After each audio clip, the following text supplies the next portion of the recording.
What are the qualities of an ideal guy for you? For me, top 5 siguro, of course, number 1, he has to be a man after God's own heart. Yes, syempre, importante yun. Number 2, spontaneous siya, adventurous, yung kahit saan go, yung ganun. Tapos, number 3,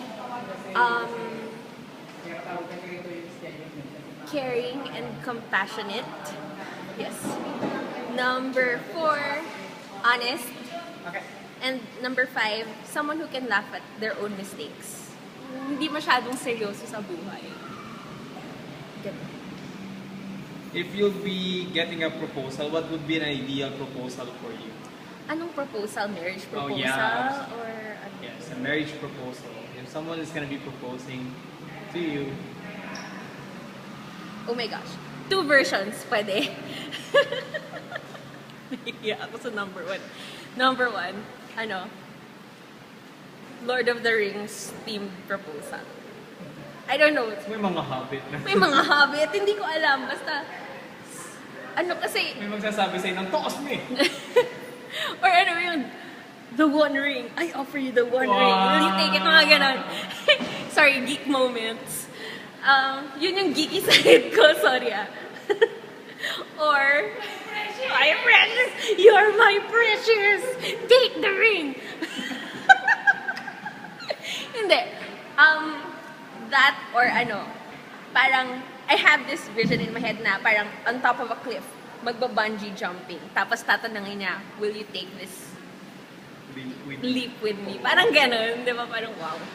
Basta yung mga adventure stuff na ganon, yung hindi normal. Ganon. How will you know if he's the one?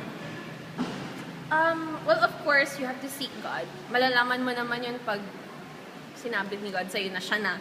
Kasi, I mean, we can make plans and everything, pero in the end, it's God's will that prevails.